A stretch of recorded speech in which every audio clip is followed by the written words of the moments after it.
ఏ యోగ్యత లేని నన్ను నీవు ప్రేమించినావు దేవా, ఏ అర్హత లేని నన్ను నీవు రక్షించినావు ప్రభు. ఈనాటి ధ్యానము నిమిత్తమై నిర్గమాకాండము 25వ అధ్యాయం 25వ అధ్యాయం. ప్రియులారా, మొదటి 2 వచన భాగములు, మొదటి అధ్యాయం మొదటి వచనం, 2వ వచనం 25వ అధ్యాయం, పేజీ నంబర్ 65వ పేజీ. చదవండి. యెహోవా మోషేతో ఇలాగు సెలవిచ్చెను, నాకు ప్రతిష్టార్పణము తీసుకొని రండని ఇశ్రాయేలీయులతో చెప్పుము. మనవపూర్వకముగా అర్పించు దానిని తీసుకొనవలెను. స్తోత్రం చెప్తారు గట్టిగా చెప్పండి. హల్లెలూయా. ఈ వాక్యము ద్వారా ప్రభు మనందరితో మాట్లాడునుగాక. ఆమేన్. ప్రియులారా, దేవుని యొక్క వాక్యములో మనము చూడగలిగితే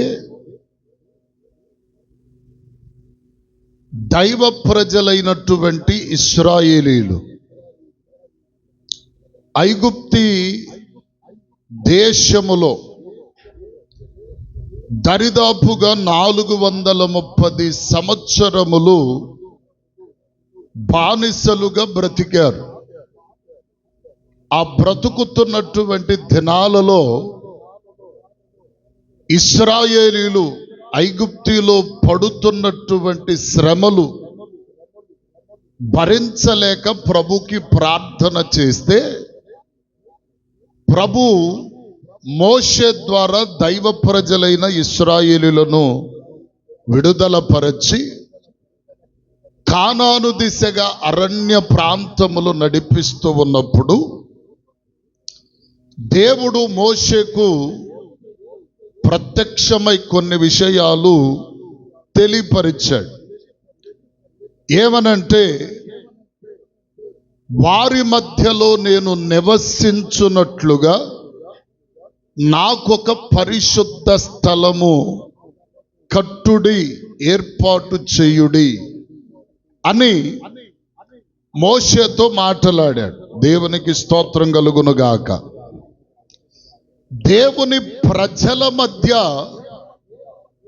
దేవుడు నివాసము చేయడానికి, దేవుడు తన ప్రజలైన వారితో సన్నిహితముగా ఒక సత్సంబంధము కలిగి నివాసము చేయటానికి దేవుడు మోషేతో చెప్తున్నాడు, మోషే, నేను వారి మధ్య ఉండాలి, ప్రజల యొక్క అవసరతలు ఎరగాలి, ప్రజల యొక్క సమస్యలు ఎరిగి వారి ప్రతి విధమైన సమస్యలను తీర్చాలి.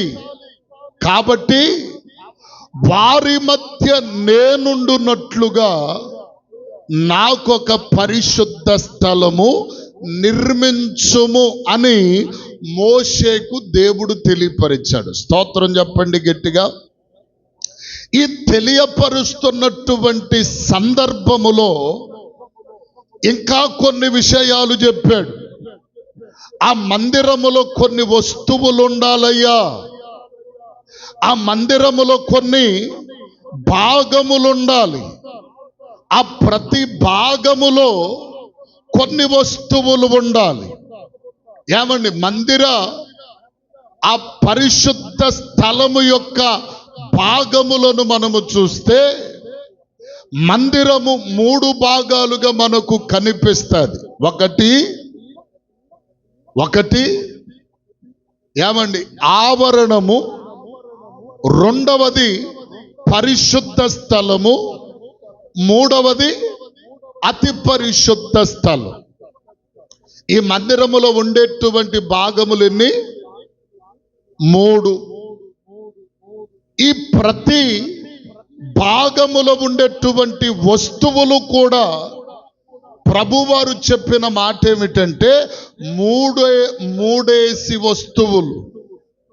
ప్రతి భాగమందు ఆవరణములు ఉండేటువంటి వస్తువులు, పరిశుద్ధ స్థలములో ఉండేటువంటి వస్తువులు, అతి పరిశుద్ధ స్థలములో ఉండేటువంటి వస్తువులు 3 ఉండాలి ఒక్కొక్క భాగములో. చెప్పండి, ఎందుకు ప్రతి దానికి 3 భాగములు? ఆ యొక్క మందిరములో 3 భాగములుంచి అదే విధముగా ప్రతి భాగములో ఉండేటువంటి వస్తువులు 3 ఎందుకు పెట్టాలి అని దేవుడు మాట్లాడాడు అంటే, దేవుడు ఎలా ఉన్నాడంటే ఆయన త్రిత్వ దేవునిగా ఉన్నాడు. స్తోత్రం చెప్పండి, గట్టిగా చెప్పండి హల్లెలూయా. ఆయన ఇదిగో త్రిత్వములో ఏకత్వము కలిగిన వానిగా ఉన్నాడు గనుక ఆయన ప్రతిదీ ఏది చేసిన దేవుడు ఏమండి త్రిత్వము కనపడేటట్లుగా. ఇప్పుడు ఎగ్జాంపుల్గా మనిషి యొక్క పరిస్థితిని చూస్తే మనుష్యుడు ఒక్కడిగానే కనిపిస్తాడు. అవునా? నేను ఈ త్రిత్వదేవుని గురించిన ఆ వాక్యాన్ని కూడా ఒకరోజు చెప్తాను, గమనించండి. దీనిలో నేను నా సబ్జెక్ట్ ఇది కాదు కానీ ఇంకొక ఆలోచన, కానీ ఆ దేవుడు తెలియపరుస్తూ మాట్లాడుతున్నాడు గనుక మనందరూ ఆలకిస్తాం. గమనించండి ప్రియులారా, మనుష్యుడు కనబడేటువంటి దానికి ఎన్ని రీతులుగా కనపడతాడంటే మనుష్యుడు ఒక్కడే. కానీ దేవుడు మనిషిలో ఏర్పాటు చేసినటువంటి భాగములు ఎన్నంటే 3 భాగములు. ఒకటి ప్రాణము, రెండవది ఆత్మ, మూడవది శరీరం. ఇప్పుడు మనిషిలో చూస్తే కూడా ఆయన యొక్క నిర్మాణములో ఉన్న ఉద్దేశము మానవ ఆలోచనకు అతీతముగా ఉంటుంది. అందదు ప్రియులారా, అది గమనములోనికి మనం తెచ్చుకోగలిగితే దావీదు అంటాడు, దేవా నీవు నన్ను నిర్మించిన రీతి తలచగా ఆశ్చర్యము అంటాడు. స్తోత్రం చెప్పండి గట్టిగా. అవునా కాదా? ఆశ్చర్యమా కాదా? ఏమండి ఆశ్చర్యం. దేవుడు మనలను సృజించిన రీతిని చూసినప్పుడు భక్తుడు అంటాడు ఆశ్చర్యము కలుగుతున్నది అంటాడు. అట్టి ఆశ్చర్యం ఎందుకు కలుగుతుంది అంటే పరిశీలనగా మనం కూడా ఆలోచన చేస్తే చెప్పరే హల్లెలూయా. పరిశీలిస్తాం మనం ఏది పరిశీలన చెయ్యం. దేవునికి స్తోత్రం. అవునా కాదా?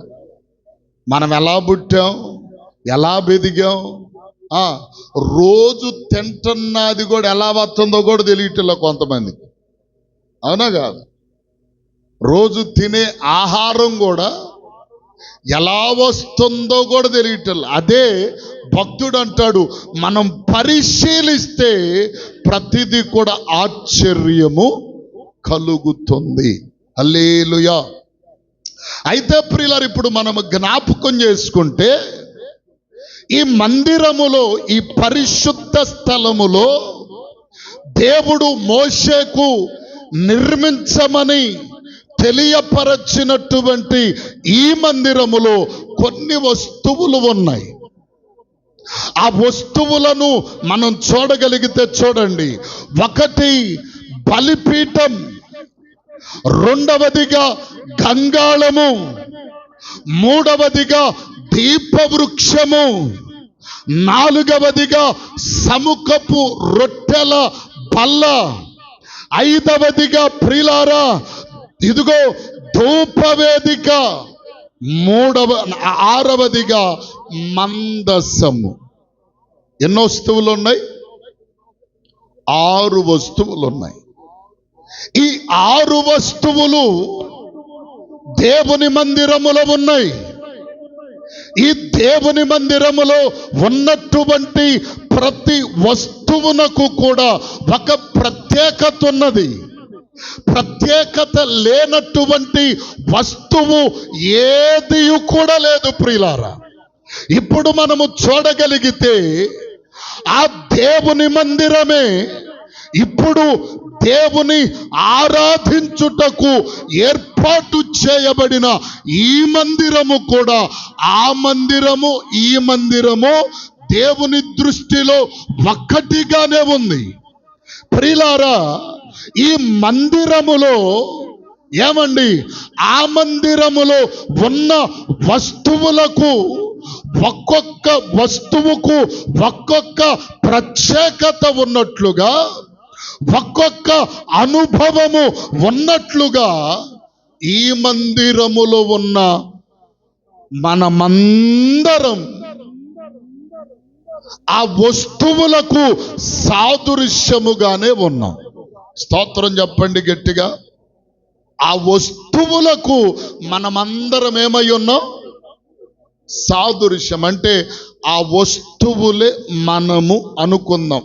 ఫర్ ఎగ్జాంపుల్గా ఆ వస్తువులే చెప్పండి, అలనాడు దేవుడు మందిరములో ఏర్పాటు చేసిన వస్తువులే ఈరోజు మనము అనుకొనగలిగితే, ఇప్పుడు ఈ వస్తువులన్నిటికీ దరిదాపుగా దేవుని మందిరములో 6 వస్తువులు ఉంటే, 6 వస్తువులలో కొన్నిటికేమో మోత కర్రలున్నాయి, కొన్నిటికేమున్నాయి? మోసే కర్రలున్నాయి. కొన్నిటికేమో మోత కర్రలు లేవు. మోత కర్రలు లేనివేటి? మోత కర్రలు బైబిల్లో మనం చూడగలిగితే మోత కర్రలు లేని వస్తువులు 2 ఉన్నాయి. ఆ 2 ఏమిటంటే గంగాళము, దీపవృక్షము. ఈ రెండింటికి ఏమి లేవు? మోత కర్రలు, మోసే కర్రలు లేవు.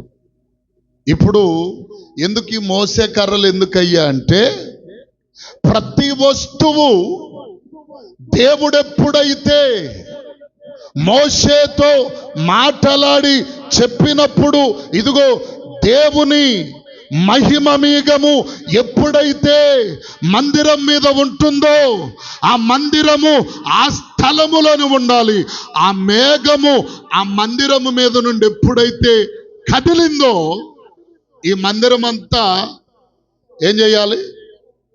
ఓడదీసి ఏ సామాగ్రికి ఆ సామాగ్రి గట్టి ప్రతి వస్తువును మోసుకొని ఆ మేఘము ఆగేంత వరకు వెళ్ళాలి. స్తోత్రం చెప్పండి గట్టిగా. ఆ మేఘము ఎప్పుడైతే ఎక్కడైతే ఆగుతుందో, ఆగిన చోట మరలా మందిరం కట్టాలి. చెప్పండి, ఆ భారం ఎంతో తెలుసా? ఆ భారం ఎంతో తెలుసా? సామాన్యమైన భారం కాదు. హల్లెలూయా, హల్లెలూయా. ఆ భారం అంతా మోసేవాళ్ళు ఉన్నారు.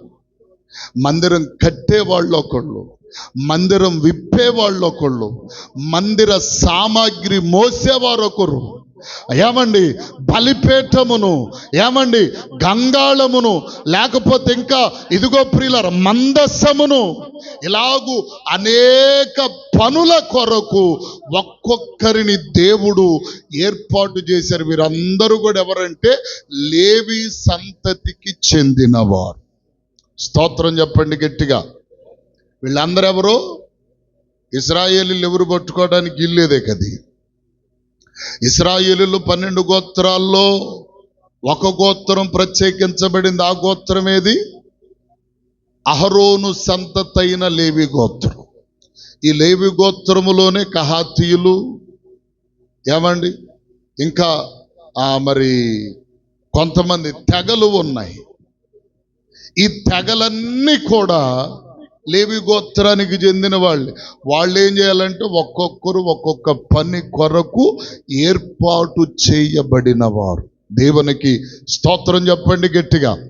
ఇప్పుడు గమనిస్తే ప్రియులారా, ఈ మందిరములో ఉన్నటువంటి ప్రతి వస్తువు మీద, ప్రతి వస్తువు కూడా దాని యొక్క భారమును, ఏ వస్తువైతే ఉందో ఆ వస్తువు దానికి నియమించిన ఆ భారమును మోస్తున్నాయి. ప్రతి వస్తువు ప్రతి భారమును మోస్తూనే ఉన్నాయి. ఏ వస్తువు మీద ఏ భారము లేకుండా లేదు ప్రియులారా. ప్రతి వస్తువు కూడా దాని భారమును మోస్తా ఉన్నాయి. దేవునికి స్తోత్రం చెప్పండి గట్టిగా, చెప్పండి హల్లెలూయా. ఇప్పుడు ఎగ్జాంపుల్గా మనం ఆలోచన చేస్తే ఒక గంగాళమే ఉంది. ఆ గంగాళము నిండా నీళ్లు నింపబడతాయి. నీళ్లు నింపబడినప్పుడు అది బరువుగా ఉంటుందా, తేలిగ్గా ఉంటుందా? చెప్పరే, బరువుగుంటుందా? బరువుగుంటది కదా. నీళ్లు నింపబడితే బరువు ఉంటుందా, తేలిగ్గా ఉంటుందా? ఒత్త గంగాళమైతే, ఒత్త పాత్ర అయితే అది తేలికగా ఉంటది.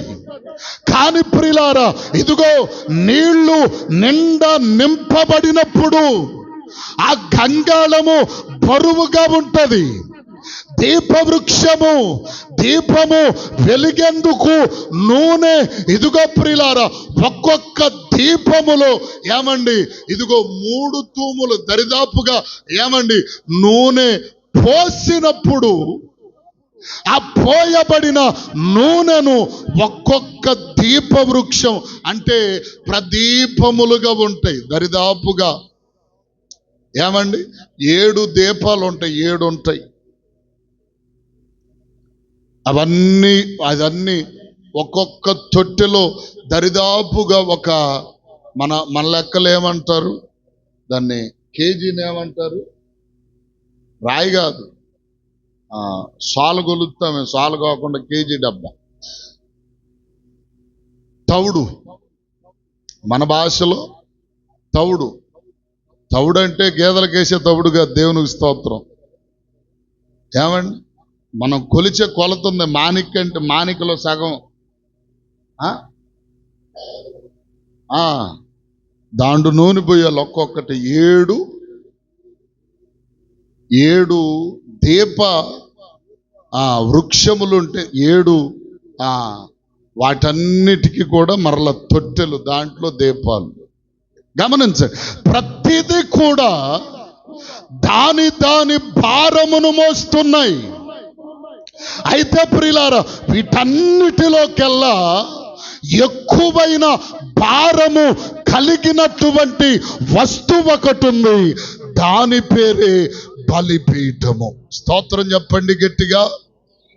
ఈ బలిపీఠముకు ఉన్నటువంటి భారము ఎంత అంటే ఆ భారము చిన్నది కాదండి, చిన్నది కాదు.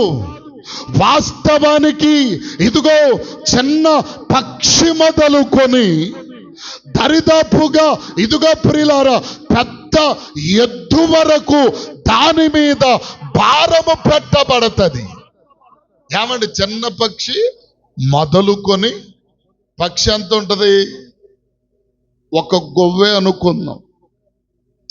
దాని మీద అర్పించబడే బలులు 10 రకములైన బలులు అర్పించబడతాయి.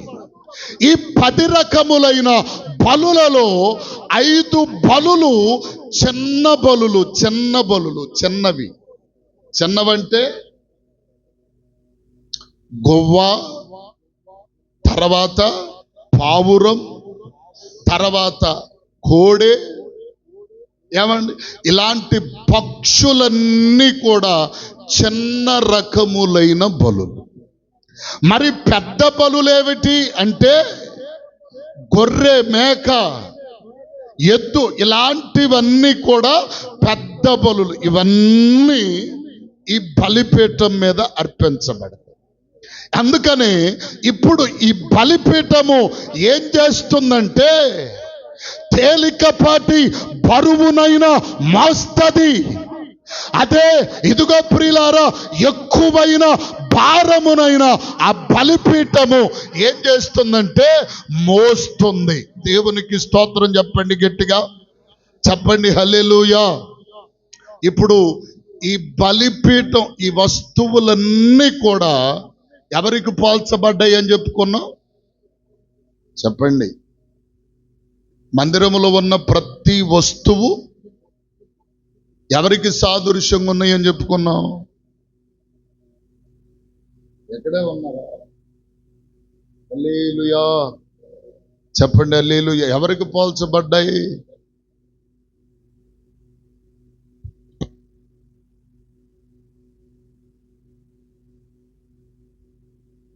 అని చెప్పాను కదా, మనకి అవి సాదృశ్యం. ఇదిగో ప్రియులారా, ప్రతి వస్తువు, ఏమండి, మందిరములో ఏర్పాటు చేయబడిన ప్రతి వస్తువు మనకు సాదృశ్యం. బలిపీఠం మనకు సాదృశ్యం. ఇప్పుడు ఇదిగో ప్రియులారా, చిన్న బలుల నుండి పెద్ద బలుల వరకు అర్పించబడే ఆ బలిపీఠమునకు సాదృశ్యము ఎవరయ్యా అంటే మనమే ఆ బలిపీఠములం. ఇప్పుడు ఆ బలిపీఠముల మీద చిన్న బలుల దగ్గర నుండి పెద్ద బలుల వరకు చెప్పరే అర్పించబడుతున్నాయి. ఇదిగో ప్రియులారా, ఒక అర కేజీ పక్షి మొదలుకొని ఒక కింట, ఇదిగో లేకపోతే ఒక టన్ను, ఏమండి, ఎద్దు వరకు దాని మీద వధించబడుతుంది. అంటే సపోజు ఒక ఎద్దు, మంచి భారము కలిగిన ఎద్దు ఉంటే దరిదాపుకు ఒక 700 కేజీలు బరువు ఉంటుంది. ఇప్పుడు అర కేజీ బరువు అంటే చెప్పరే, అర కేజీ బరువు అంటే మనం అర కేజీ బరువు చెప్పరేమండి అమ్మా? అర కేజీ బరువు అంటే చేత్తో లెక్కే లేదు పా అని అంటాం కదా. ఇప్పుడు ఈ బలిపీఠములుగా ఉన్నటువంటి మన మీద ప్రియులారా, చిన్న భారమే కాదు, పెద్ద భారమే కాదు, ప్రతి విధమైన భారములు అన్ని కూడా మాపబడుతున్నప్పుడు ఆ బలిపీఠము తట్టుకొని నిలబడినట్లుగా మనము కూడా దేవుని బిడ్డలుగా దైవ సన్నిధిలో ప్రతి దానిని మనం ఏం చేయాలి? తట్టుకొని నిలబడగలగాలి. స్తోత్రం చెప్తారా గట్టిగా? చెప్పండి హల్లెలూయా. మనం ఏం చేయగలగాలి? తట్టుకొని నిలబడగలగాలి. ఇప్పుడు బలిపీఠం మీద చిన్న గువ్వ వధించబడింది, బలిపీఠము తట్టుకొనగలిగింది. ఇదిగో ఒక మేకను వధించి ఆ బలిపీఠం మీద పెట్టారు, తట్టుకొనగలిగింది, భారము భరించింది. ఇప్పుడు అదే ఎద్దు వధించబడింది. ఎద్దు వధించబడి ఆ బలిపీఠం మీద పెట్టారు. మీరు రాజుల గ్రంథం మొదటి గ్రంథములో మనం చూడొచ్చు. రాజుల మొదటి పుస్తకం 18వ అధ్యాయములో, ఏమండి, అక్కడ ఒక మాట చూయిస్తాను మీకు, జ్ఞాపకం చేయటం కొరకు ఆ మాటను నేను మీకు తెలియజేస్తాను. చూడండి దేవుని యొక్క వాక్యములో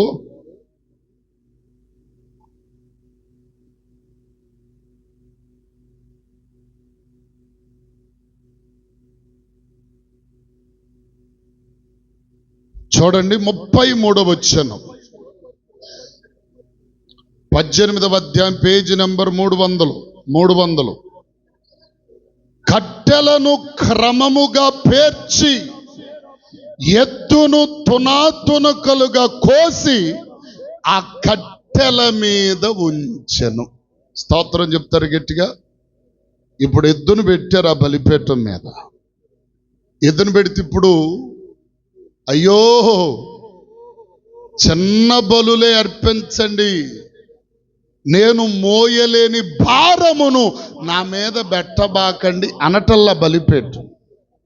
ఇప్పుడు ఆ బలిపీఠమైన మనము చిన్న భారము దగ్గర నుండి పెద్ద భారం వరకు దేవుని బిడ్డలుగా మన మీద మోపబడతది. స్తోత్రం చెప్తారు గట్టిగా. ఇప్పుడు ఈ భారములన్నీ తట్టుకోవాలా లేదా?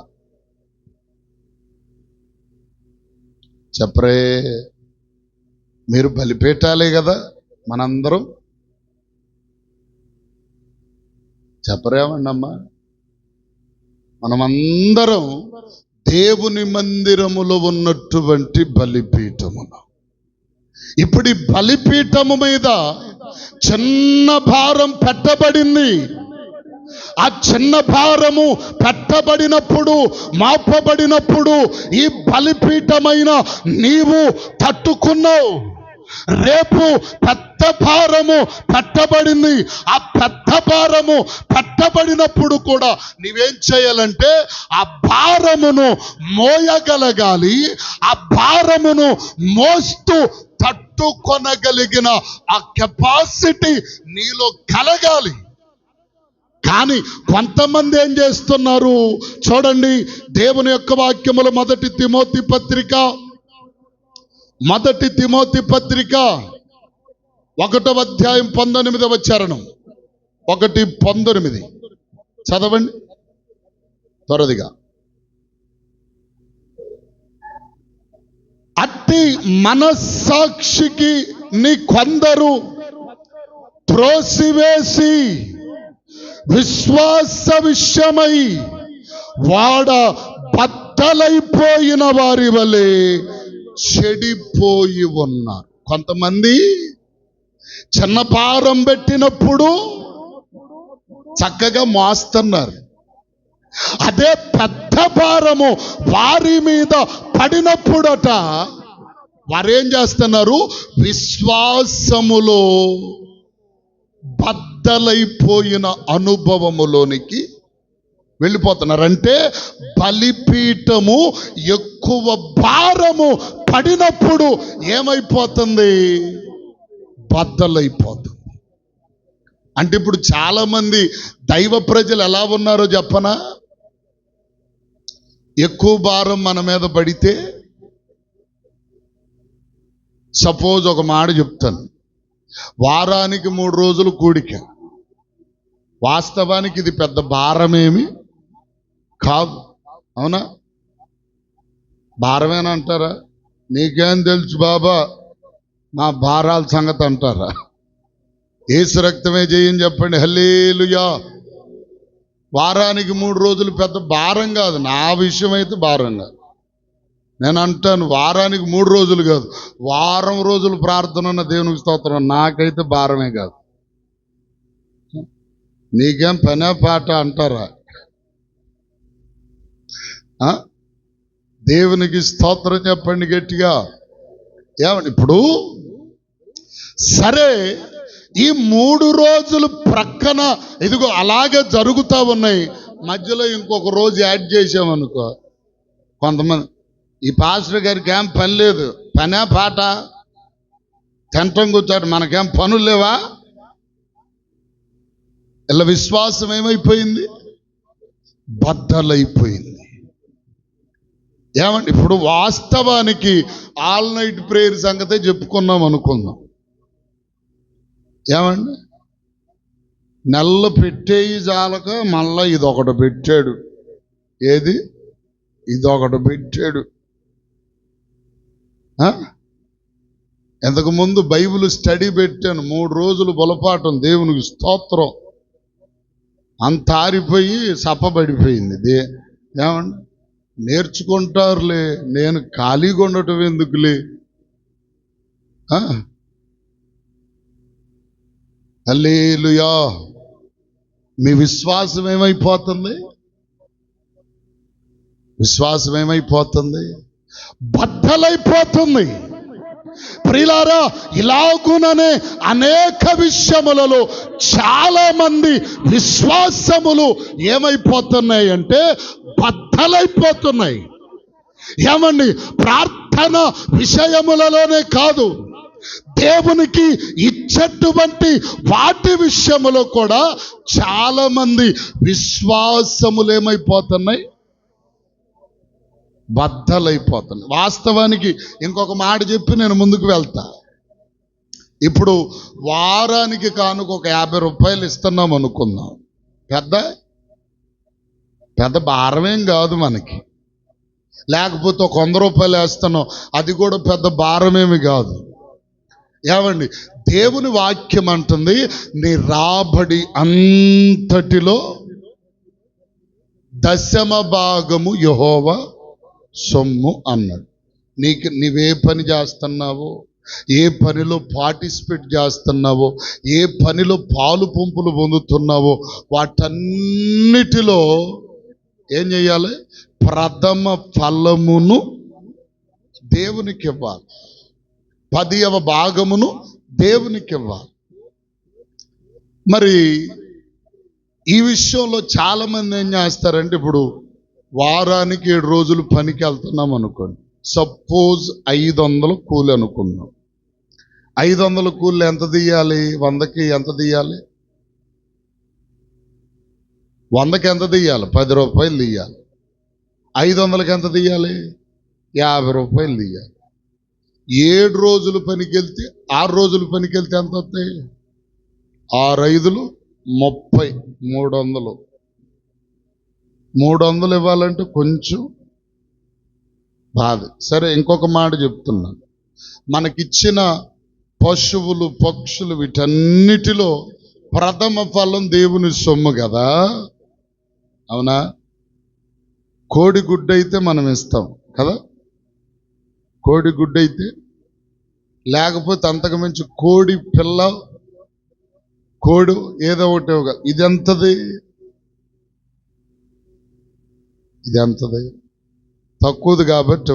అదే కొంచెం పెద్దదైతే అది మనకు చెప్పరేమండమ్మో, తొలుచూరిన పుట్టిన ప్రతిదీ ఏమండి దేవుని సొమ్ము కదా. మరి చిన్నాటిలో అయితే ఇస్తాం, పెద్దాటిలోకి వచ్చేలేక మనం ఏమవుతాం? దాంట్లో మన విశ్వాసము బద్దలైపోతుంది. అందుకని ఇక్కడ అంటున్నాడు, ఇదిగో ప్రియులారా, కొంతమంది భారము భరించలేక, భారము మోయలేక, భారమును భరించలేని పరిస్థితుల్లో కొంతమంది విశ్వాసములట బద్దలైపోతున్నాయి. కొంతమంది బలిపీఠములు బద్దలైపోతున్నాయి. అందుకని దేవుడు అంటున్నాడు, నీవు నీ విశ్వాస విషయములో బద్దలైపోయే అనుభవములోనికి రాకూడదు. అందుకనే వాక్యములో మనము చూస్తాం, విశ్వాస విషయములో మనకు పెద్దరుడైన అబ్రహాము, సారాలు, అంతేకాదు అపోస్తలుడైన పౌలు విశ్వాస విషయములో వారి విశ్వాసమును ఏం చేసుకున్నారంట?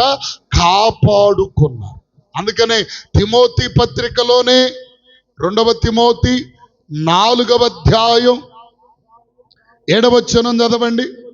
4:7 మంచి పోరాటము పోరాడి తిని, నా పరుగును కడముట్టించి తిని, విశ్వాసమును కాపాడుకొంటిని. స్తోత్రం చెప్పండి గట్టిగా.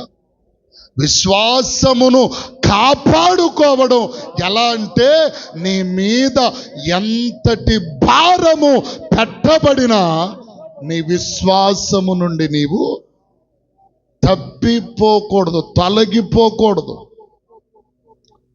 ఏమండి, నీ విశ్వాస విషయములో నీవు తప్పిపోకూడదు.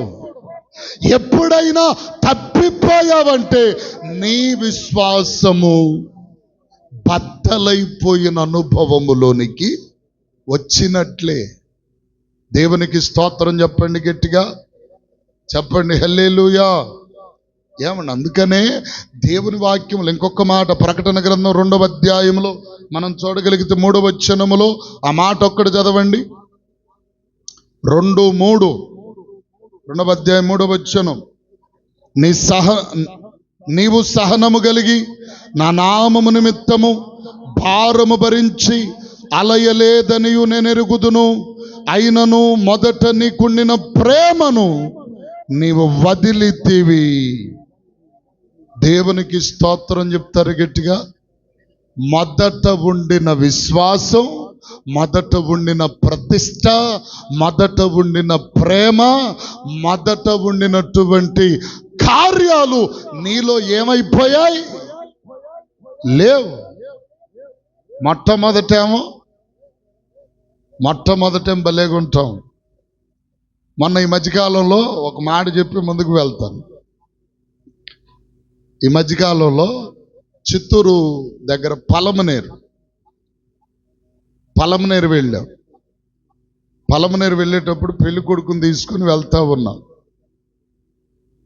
ఉన్నప్పుడు అక్కడ దరిదాపుగా చిత్తూరు వెళ్ళేసరికి ప్రియులారా 7 గంటలైంది. తిరుపతి వెళ్ళేసరికి 3 అయింది. 3 గంటలైంది. 3 గంటల నుండి కాసేపు రెస్ట్ తీసుకొని అక్కడి నుండి మళ్ళా తెల్లరగట్ట 5 గంటలకు బండి ఉంటే ఆ బండి ఎక్కాం. అది తీసుకెళ్ళి చిత్తూరులో దించేసరికి దరిదాపుగా 6:30 7 అయింది. ఈ పెళ్లి కొడుకు అంటాడు, ఎందుకు వెళ్తున్నావంటే అమ్మాయితో మాట్లాడించడానికి తీసుకెళ్తున్నాం. నేను ఏదో కామెడీగా చెప్తున్నది, వేరే విషయం కాదు. సరే ఈ అబ్బాయి అంటాడు, బాబాయ్ వెళ్దాం బాబాయ్, తొందరగా వెళ్దాం బాబాయ్, తొందరగా. ఎక్కడికి? పెళ్లి కూతురు వాళ్ళ ఇంటికి. నేను అన్నాను, రే నీది ఆరాటం, మాదేమో పోరాటం రా.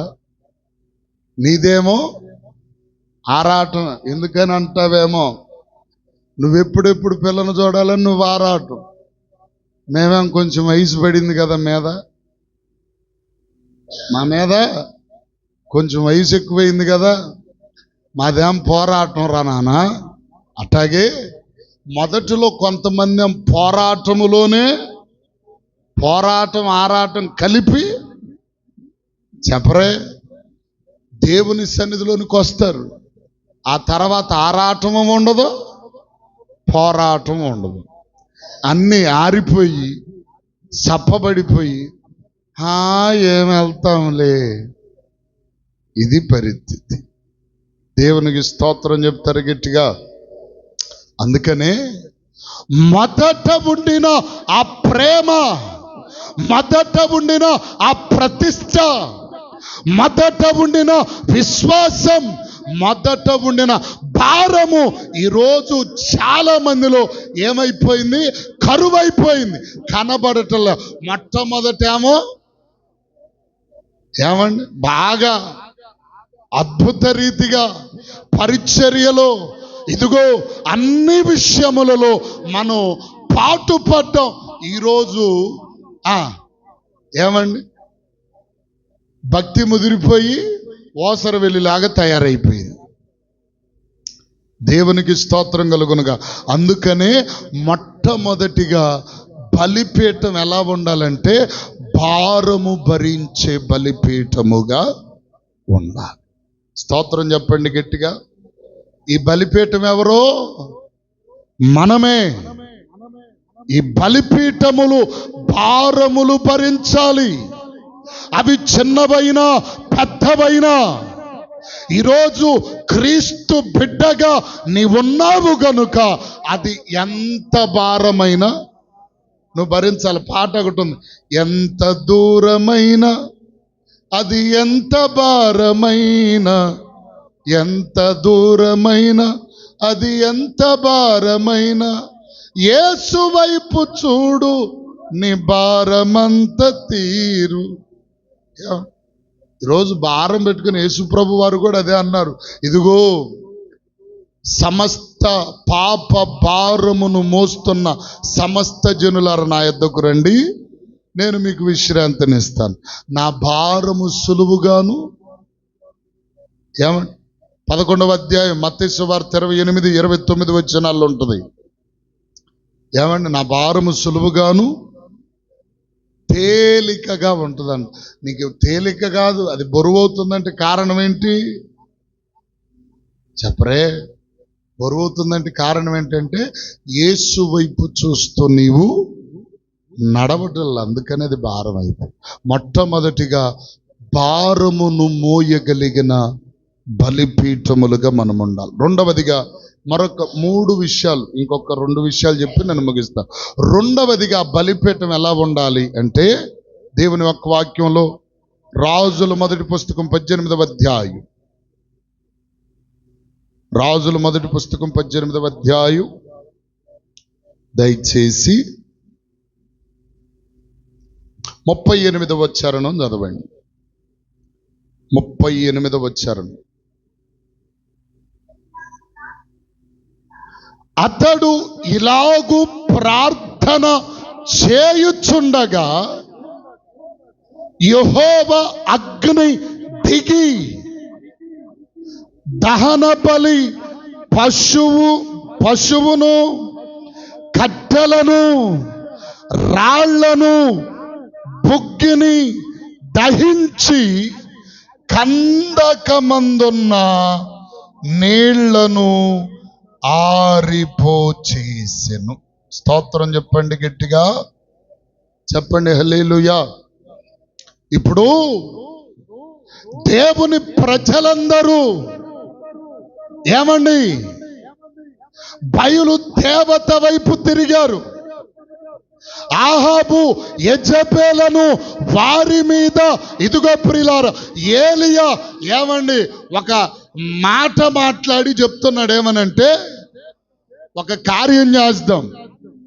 బయలుదేవుడైతే ప్రజలందరూ బయలుదేవతను పూజించవచ్చు, అదే యెహోవా దేవుడైతే వారందరూ నీతో సహా యెహోవా దగ్గరికే రావాలి అని చెప్పినప్పుడు ఆ మాటకు వాళ్ళు కూడా సమ్మతించి దరిదాపుగా బయలుదేవత ప్రవక్తలు 450 మందిని పిలిచాడట.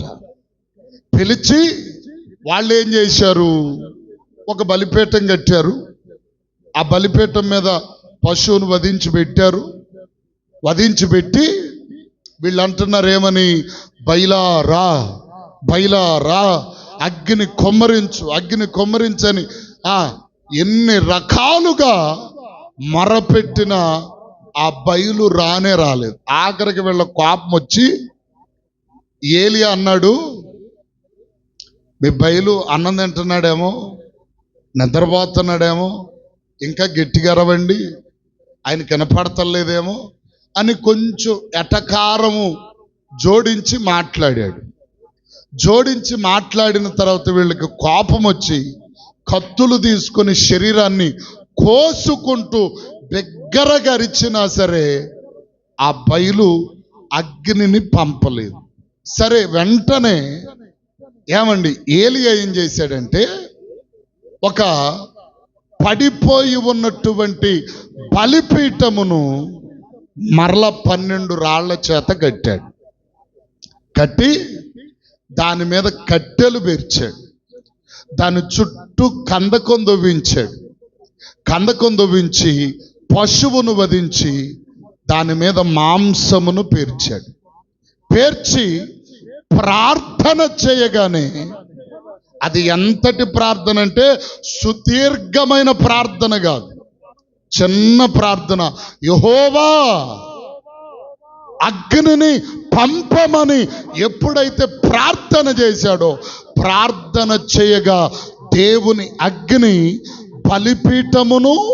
బలిపీఠము మీద ఉన్న మాంసమును కట్టెలను ఏమండి ఆఖరికి రాళ్లతో సహా బుగ్గి చేసేసి, రాళ్ళు కూడా ఏమైపోయినాయి ఇప్పుడు, బూడిద. రాళ్ళు కూడా ఏమైపోయాయి? బూడిద. అంటే బలిపీఠం ఇక్కడ ఏమైంది? బలిపీఠం ఏమైపోయింది? బలిపీఠం ఒక వస్తువుగా కనబడాలి కదా, ఒక వస్తువుగా కనపడాలి. మరి ఇప్పుడు బలిపీఠం ఏమైపోయిందంటే బుగ్గి అయిపోయింది, బూడిదైపోయింది. బూడిదైపోయిందంటే అదేమైనట్టు? కనబడకుండా, చెప్పండి, మరుగైపోయింది. అంటే ఇప్పుడు రెండవదిగా బలిపీఠములమైన మనం ఏ పని చేసినా, ఏ కార్యం చేసినా రెండవదిగా మనము కనబడకూడదు. స్తోత్రం చెప్తారు గట్టిగా. బలిపీఠములమై ఉన్న మనం ఏం చేయకూడదు? చెప్పరే, కనబడకూడదు. ఇప్పుడు బలిపీఠం ఏమైంది? మరుగైపోయింది. బలిపీఠం కనబడతల్లా, అక్కడ దేవుని కార్యమే కనబడుతుంది. దేవుడు చేసిన అద్భుతమే కనబడుతుంది తప్ప వేరొకటి అక్కడ ఏమీ కనబడతలా. చూస్తే ఏం కనపడుతుంది? బూడిద తప్ప ఏమీ లేదు. ఏమనుందా? చెప్పరే, ఏమనుంది? ఈరోజు సేవకులు కానీ, విశ్వాసులు కానీ ప్రతి ఒక్కరూ కొన్ని కార్యాలలో ఎలాగూ నిమగ్నమై కనబడాలని వారిని వారు ప్రత్యక్షపరచుకుంటారో తెలుసా? కానుకలిస్తే కనపడాలి, కానుకలిస్తే పేర్లు రావాలి, లేకపోతే ఏదైనా ఇదిగో గొప్ప పేరు సంపాదించాలి, లేక ఇంకా రకరకములైన విధానాల చేత చెప్పరే కనబడాలి. కనబడాలి. ఎందుకు కనపడాలంటే మన ప్రత్యక్షత అక్కడ కనబడాలి. ఇప్పుడు కొంతమంది పాదిరులు ఉన్నారు, ప్రార్థన చేస్తే వాళ్ళకి ఏదన్నా స్వస్థత జరిగితే దాన్ని ఏం చేస్తున్నారు? చెప్పరే, పబ్లికేషన్. యేసుప్రభు చెప్పిన మాట ఏంటంటే, ఇదిగో ఒక వ్యక్తిని స్వస్థపరిచి ఈ విషయము ఎవ్వరికి తెలియచేయొద్దు. ఇప్పుడు వారిని వారు ఏం చేసుకుంటున్నారు? చెప్పరే, ప్రత్యక్షపరుచుకుంటున్నారు. తమ్మును తాము కనపడాలి, మేము కనపడాలి. అక్కడ ఎక్కడా ఎక్కడ చూసినా మేము కనపడాలి. ఏమండి, మన ఇటీవల కాలంలో ఒక పెళ్లి జరిగింది. పెళ్లి జరిగితే పెళ్లిలో ఎవరి ఫోటోలు ఉండాలా? ఎక్కువ ఫోటోలు ఎవరి ఉండాలి? పెళ్లి కొడుకు, పెళ్లి కూతురు. మధ్య మధ్యలో అక్కడక్కడ పెళ్లి కొడుకు తరపు, పెళ్లి కూతురు తరపు ఫ్యామిలీ మెంబర్స్ ఉంటే ఆఖరిలో వచ్చిన చుట్టాలు ఒక్కొక్కరికి ఒక్కొక్క ఫోటో తీసి పంపిస్తారు. ఈ పెళ్లిలో ఒకే ఒక్క వ్యక్తి ఫోటోలు ఉన్నాయంట, పెళ్లి కూతురి పెళ్లి కొడుకు గోళ్ళు. కారణం ఏంటంటే, నేను డబ్బులు ఇస్తున్నా కాబట్టి మొత్తం నాయే కనపడాలి. ఇంకా అది వేరే చరిత్రలేండి, అది తీసేయండి, గమనించండి. అందుకని చాలా మంది తమ్మును తాము కనపరుచుకుంటారు. ఈరోజు మనమేమైపోవాలా? మరుగైపోవాలి. దేవుడే ప్రత్యక్షపరచబడాలి. నీవు ఏ వస్తువైనా దేవునికి ఇచ్చావా, దానిలో దేవుడే కనపడాలి. ఏదైనా కానుకిచ్చావా, అది దేవుని పని కొరకు ఉపయోగపడాలి. దేవుని పరిచర్యలో పాలు పంపులు పొందావా, దాని విషయమై నీవు ప్రత్యక్షపరచబడకూడదు. స్తోత్రం చెప్పండి. అందుకనే యెషయా గ్రంథంలో ఒక మాట చూడగలిగితే 6వ అధ్యాయంలో, యెషయా గ్రంథం 6వ అధ్యాయం ఏమండి, అక్కడ మనం చూడగలిగితే యెషయా గ్రంథం పేజీ నెంబరు 573 పేజీ నెంబర్ 6వ అధ్యాయము 2వ వచనం చదవండి అమ్మా. ఆయనకు పైగా శరాపులు నిలిచి ఉండిరి, ఒక్కొక్కరికి ఆరేసి రెక్కలుండెను. ప్రతివాడును 2 రెక్కలతో తన ముఖమును కప్పుకొని, 2 కాళ్లను కప్పుకొనెను, 2 ఎగురుచున్నాయి. దేవునికి స్తోత్రం చెప్పండి గట్టిగా. ముందుగా ఈ శరాపులు కెరూపులకి ఎన్ని రెక్కలు ఉన్నాయంట? 6 రెక్కలు ఉన్నాయి. 2 రెక్కలతో ఏం కప్పుకున్నాయి? ముఖాన్ని కప్పుకున్నాయి. ముఖాన్ని ఎందుకు కప్పుకున్నాయి?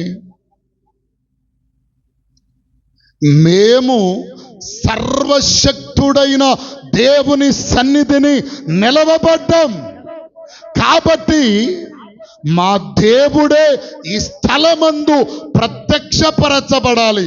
ఇక్కడ మా ముఖాలు చెప్పరే, మా ముఖాలు కనపడకూడదు. మా ముఖాలు కనపడకూడదు. ఇప్పుడు ఎక్కడ చూసినా ఏది చేసినా మన ముఖాలు కనపడాలి. స్వస్థత ఫలాని మందిరంలో స్వస్థతలు జరుగుతాయి. ఆ పాస్టర్ గారు ప్రార్థన చేస్తే చాలు, నీ ముఖమేం కాదు. దేవునికి స్తోత్రం. అర్థం. స్వస్థత చేయువాడెవరో? దేవుడు. బాగు చేయగలిగిన వాడు దేవుడు. చాలా మంది ఏది టీవీల్లో, యూట్యూబుల్లో మా మందిరానికి రండి, మీరు స్వస్థత పొందరా, ఇంకే మందిరంలో జరగవా? జరుగుతాయా లేవా? చెప్పరేమండి అమ్మ?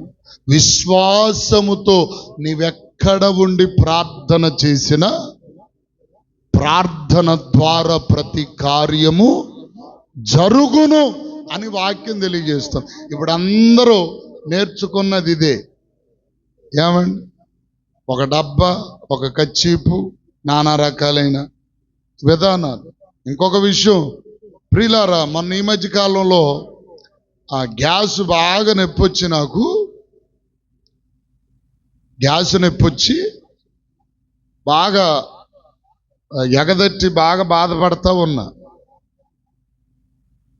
మా అమ్మగారు ఏం చేసిందంటయ్యా, అమ్మా నీకు దన్నం, ప్రార్థన వద్దు, నా తలకాయ వద్దు, నేను చేసుకుంటా ప్రార్థన అన్న. కాదని చెప్పి మాట్లాడుతుండగానే సక ఫోను కొట్టేసేసింది. ఫోన్ ఎత్తింది. అమ్మ మా అబ్బాయితో మాట్లాడా. సరే, దేవుని సేవకురాలుగా మనం కూడా అట్లా నిర్లక్ష్య దూరంతో ఉండకూడదని ప్రైజ్లాడమ్మా, ప్రైజ్లాడు. ఏంటయ్యా నీ ప్రాబ్లం అని. ఏం లేదమ్మా, కొద్దిగా 4 రోజులు మట్టి గ్యాస్ ఎక్కువయ్యి గుండెలో నొప్పి వస్తుంది అని అన్నాను. కళ్ళు మూసుకయ్యా అంది. కళ్ళు మూసుకున్నా. ప్రార్థన చేసి, అయ్యా నీ గుండెలో 3 వోల్ట్స్ పాడైపోయినాయి అయ్యా అంది. ఓరి దరిద్రురాలా అనుకున్న. దేవునికి స్తోత్రం. అంతకు ముందు రోజే వెళ్ళి ఈసీజీ తీసుకొని వచ్చా. ఈసీజీ అన్నిది, నీకేం బాధలేదు పా అన్నాడు ఆయన. నువ్వు అర్జెంటుకి వెళ్ళి గుండె టెస్ట్ చేయించుకయ్యా. జరిగి దరిదాపు ఒక 10 ఏళ్ళు అవుతుంది. 10 ఏళ్ళు అయ్యి ఎట్టా అంటే నా దగ్గరికి ఎప్పుడన్నా తీసుకొచ్చి ఆ ఫోన్ కట్టే, సరేలేమ్మా పాస్టమ్ గారు వందనాలు, నువ్వు జాగ్రత్తగా ఉండమ్మని అని చెప్పి ఫోన్ కట్టేసి, ఏమండి ఈరోజు అంత దౌర్భాగ్యం తయారైంది. చాలా మంది ప్రార్థన చేస్తానే ఉంటారు. నీ ఇంటిలో శాతాను ఉంది, నీ ఇంటిలో నీకు శాత పెట్టి, నీ మొఖాలు ఉన్నవి లేనట్టు చెప్పరే, లేని ఉన్నట్టుగా. నేను చెప్తున్నా, వీటేటిని ఇదిగో నేను నమ్మనని కాదు, కానీ వాక్యం చెప్తుంది. ప్రతి విషయానికి వాక్యమే ఆధారం. వాక్యానికి వ్యతిరేకమైనది ఏదైనా నిరాధారమేవి. అర్థం కావట్లా? ఏదో అప్పుడప్పుడే భక్తి పొర్లిపోతుంది కొంతమందిలో. దేవునికి స్తోత్రం. ఈ పొర్లిపోయే భక్తితో ఏదో మనం చెప్పాను చూసారా, ఒక అమ్మాయి ప్రవచనం ఎత్తి, అయ్యా నీకు ఒక తెల్ల కారులో దిగేవయ్యా అందంట. ఈయన కారాటం వచ్చింది, వెళ్ళి తెల్ల కారు తెచ్చాడు. 10 రోజులు ఉంచాడో లేదో, దేవునికి స్తోత్రం, 3 లక్షలు నష్టం. ఈ అమ్మాయి ప్రవచనం ఎత్తటం ఎట్లాంటి దొంగ కార్యాలు చాలా జరుగుతున్నాయి. అందుకని మనమేమైపోవాలి? మరుగు చేయబడాలి.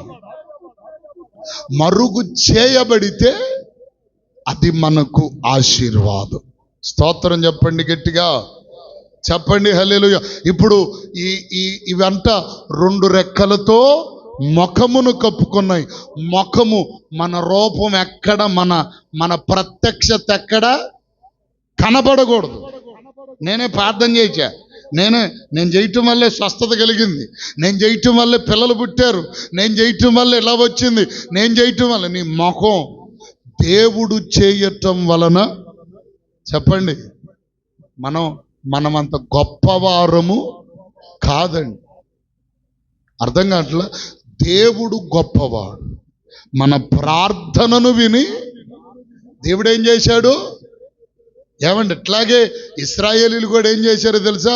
ప్రార్థన చేసినంత కాలం చేశారు, దేవునికి మొరపెట్టాడు, దేవుడు విడుదల పరిచి అద్భుతాలు చేస్తూ నడిపిస్తూ ఉంటే ఇదిగో వీళ్ళు ఏం చేశారో తెలుసా? దూడను తయారు చేసుకుని, ఇదిగో మమ్ములను విడుదల పరచినది ఈ దూడే అని చెప్పుకున్నారు.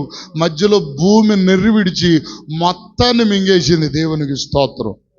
అట్లాగే జరిగింది. జాగ్రత్త, మనం ఎక్కడ ప్రత్యక్షపరచబడకూడదు.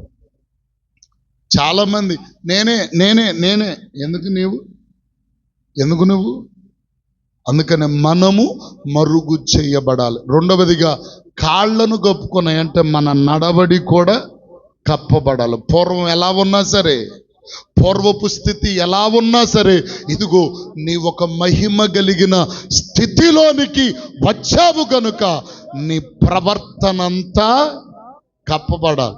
మనం ఉద్రేక పూర్వలమే, కోపిష్టితనం కలిగిన వారమే, బలం కలిగిన వారమే, ఒక్క గుద్దుతో నలుగురు చంపగలం. కానీ వాటన్నిటిని ఏం చేయాలా? చెప్పండి, వాటన్నిటిని మరుగు చేసుకోవాలి. దేవునికి స్తోత్రం కలుగునుగా. అందుకనే మొట్టమొదటి బలిపీఠం భారమును మోయగలిగిన బలిపీఠం. రెండవదిగా మరుగు చేయబడిన బలిపీఠం. మూడవదిగా ఈ ఒక్క మాట చెప్పి ముగిస్తాను. రాజుల గ్రంథములోనే 13వ అధ్యాయం, మొదటి రాజులు 13వ అధ్యాయం 3వ వచనం.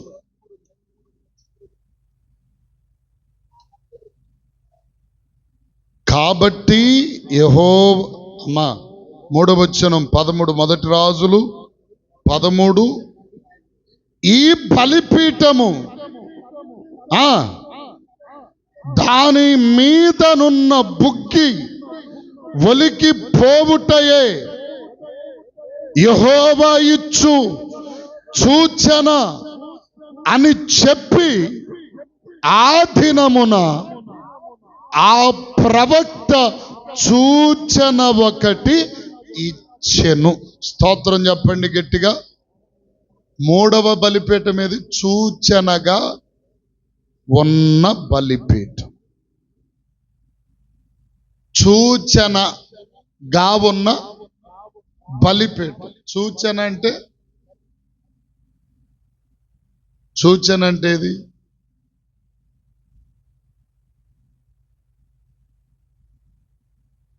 కొంతమందికి మన క్రియలు ఏమవుతాయి అంటే సూచనగా ఉంటాయి. ఒకవేళ తల్లిదండ్రి ఇంట్లో ఉన్నారు, వారికి 2 పిల్లలు ఉన్నారు, వారు ఎప్పుడు తిట్టుకుంటూ కొట్టుకుంటూ అల్లరల్లరగా ఉండేవాళ్ళు అనుకోండి, ఆ పిల్లలు కూడా ఎలా అవుతారు చెప్పరే? అల్లరితనంగాను. అంటే ఏమండి, మనము లోకమునకు, ప్రజలకు మన క్రియలు ఎలా ఉండాలంటే సూచనగా. వారిని చూడు, ఎవరన్నా ఏదన్నా తిట్టంగానే ఏయ్ నన్నే అంటావా అన్నట్టుగా మనం ఏంటి వాళ్ళకి నేర్పేదేంటి? సూచన కలిగిన బలిపీఠం. మన క్రియలు, మన నడవడి, మన మాటలు ఎలా ఉండాలంటే ఇదిగో ఒక సూచనగా. ఏమండి, లోకమునకు, అందుకనే బైబిల్ గ్రంథములు అంటాడు, మీరు లోకమునకు ఉప్పై ఉన్నారు. ఉప్పు అంటే రుచి. మీరు లోకానికి వెలుగై ఉన్నారు. వెలుగు అనగా దీపము. మీరు లోకానికి ఏమై ఉన్నారు ఇప్పుడు? దీపం. దీపం అంటే నీకు నీవు వెలగటం కాదు, అనేకులను వెలిగించేటువంటిది దీపం. ఏమండి? అనేకులలో కాంతిని నింపేది దీపము. అదే రుచి అనే ఈ ఉప్పు కూడా లోకానికి ఉప్పై ఉన్నారంటే అన్నేసి చూడండి, కారం వేయండి, పసుపు వేయండి, నూనె వేయండి, అన్నెయ్యండి, అన్నేసిన ఏం లేదు, ఉప్పు లేదు, కాబట్టి రుచి లేదు. లోకానికి మనం ఏమై ఉన్నాం? రుచి అయి. అందుకనే మనము సూచనగా ఉన్న బలిపీఠముల వలె ఉండాలి. స్తోత్రం చెప్పండి గట్టిగా. ఏమండి? ఇప్పుడు ఇవన్నీ కూడా మన జీవితాలలో దేవుడు నియమించినటువంటి నియమములు. నీవు సూచన, 10 మందికి సూచనగా ఉండాలి, మాదిరిగా ఉండాలి. అందుకనే పేతురు పత్రికలో ఒక్క మాట చూడండి. పేతురు రాసిన మొదటి పత్రిక 3వ అధ్యాయం. ఏమండి? పేతురు రాసిన మొదటి పత్రిక 2వ అధ్యాయం 21వ వచనములో మనం చూడ, క్రీస్తు కూడా మీ కొరకు బాధపడి మీరు తన అడుగు జాడల యందు నడుచుకొనున్నట్లు మీకొక మాదిరి, మాదిరి అనగా సూచన ఉంచిపోయింది. ఒక మాదిరి. ఈరోజు మనలో చాలా మందిలో ఏమి లేదు? ఓర్పు లేదు, సహనం లేదు. ఏమండి? ఓర్పు లేదు, సహనము లేదు, ప్రేమ లేదు, త్యాగము లేదు. ఏమండి? మనల్ని బట్టి కొంతమంది రాబట్టబడాలి. అదే పేతురు పత్రికలు అంటాడు, ఏమండి, భార్యను గురించి మాట్లాడుతూ ఆ ఒక్క మాట చూడండి, ఆ ఒక్క మాట ముగించేసుకుందాం. పేతురు పత్రికలోనే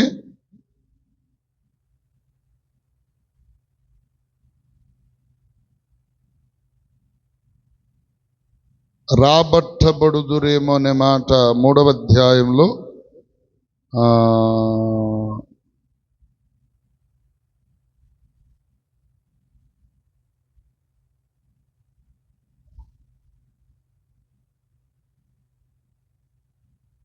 చూడండి, 2వ వచనం, 3:2. అందువలన, మొదటి నుండి చదవండి. అటువలే స్త్రీలారా, మీరు మీ స్వపురుషులకు లోబడి ఉన్నది. అందువలన వారిలో ఎవరైనను వాక్యమునకు అవిధేయులైతే వారు భయముతో కూడిన మీ పవిత్ర ప్రవర్తనను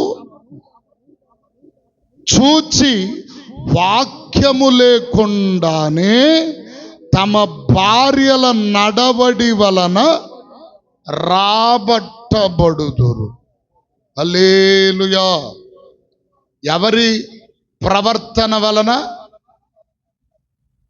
భార్యల ప్రవర్తన వలన. వాక్యం వినకపోయినా, ఏమండి, వాక్యం వినకపోయిన భర్తలట మీ ప్రవర్తనను చూచి,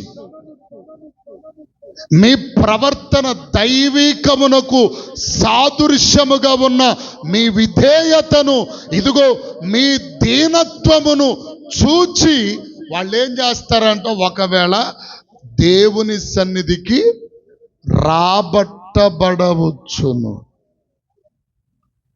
ఏమండి? మనమేం ప్రార్థనకి వెళ్తాం, కొంతమంది ఆడోళ్ళు ఇంటికి వెళ్ళిన తర్వాత ఏమండి అని పిల్లలు, ఎవరిని?